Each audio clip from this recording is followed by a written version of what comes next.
ก็สวัสดีพ่อแม่พี่น้องเมื่อสักครู่สุกคนที่เขามาติดตามแล้วครับชมพี่น้องวันนี้เราสิพาพี่น้องมาเลาะทงพี่น้องเลยนี่มาหาไส้เหี้ยวพี่น้องนี่หาไส้เหี้ยวรักนกเนาะสิเป็นอะไรก็มาติดตามครับชมน้องกันพี่น้องตอนนี้ก็หอดหนองแล้วพี่น้องใกล้จะหอดหนองแล้วนี่ทางหลังนี่เมื่อกี้เห็นนกเขาขึ้นประมาณ5-6 ตัวพี่น้องเลยมาติดตามน้องกันเนาะว่าจะเป็นอะไรเคยห้างแต่ตอนยังน้อยพี่น้องเลยง่ายมากกันนั่งผมเคยห้างตะดนแล้วนี่ลองมาใส่อีกเบิ่งจักเทือหนึ่งพี่น้องเดี๋ยวนำนองพอดีใส่แล้วนำนองนี่เดี๋ยวมาติดตามเขาโซนกันเลยผู้ใดที่เข้ามาใหม่ก็ฝากกดติดตามด้วยพี่น้องเด้อผู้ใดที่เข้าแล้วก็ขอบมุกขอบใจละลายมาติดตามเขาโซนกันเบิ่งมันนี้แหละเขาจะมาใส่เหี้ยวดักนกกันพี่น้องมาติดตามเขาโซนกันมันสิมาหางเหี้ยวนกเขาแล้วมันนี่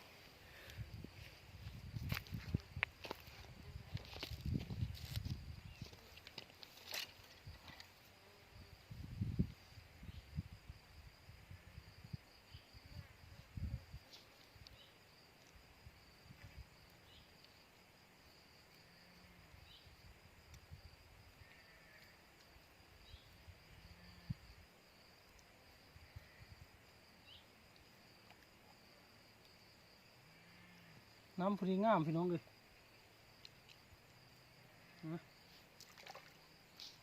ลุยกันเลยเนาะ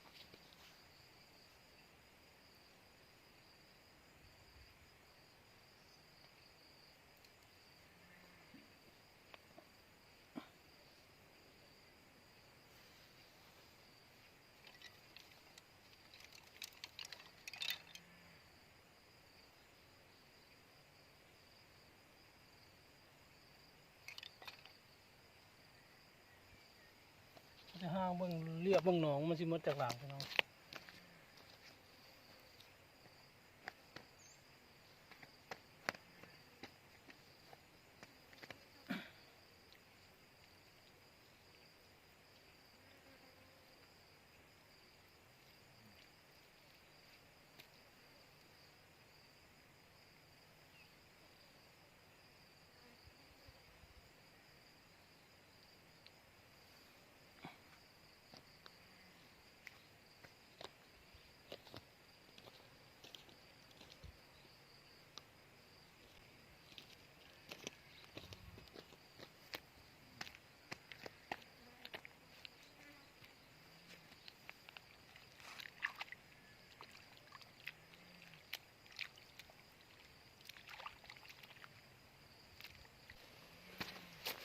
เขาจะยายเหี้ยวไว้ก่อนพี่น้องยายเหี้ยวแล้วเขาก็เอาไม้มา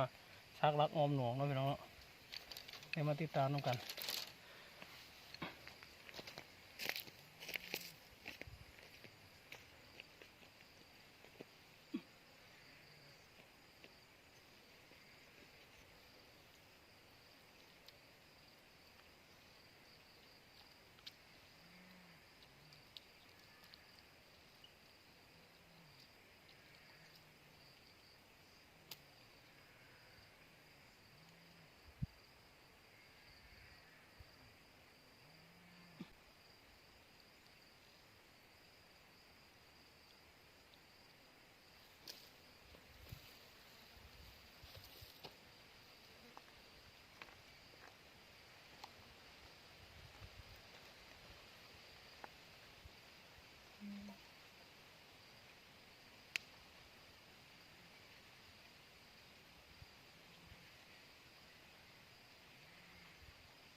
ห้างสำเร็จพี่น้องเลยเดี๋ยวมือใหม่เขาจะมาลุ้นกันเนาะตอนนี้ก็ห้างสำเร็จแล้วพี่น้องแห้วตีนพี่น้องนี่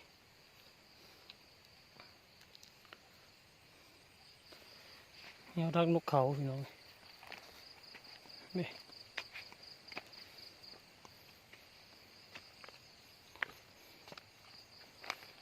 สำเร็จเรียบร้อยเดี๋ยวมือใหม่เขาจะมาลุ้นกันพี่น้องพอดีค้ำพอดีนี่จะเป็นการค้ำแล้วจะได้กลับเมื่อได้วันนี้เดี๋ยวมือใหม่เขาจะมาลุ้นว่ามันจะเป็นอะไรเนาะ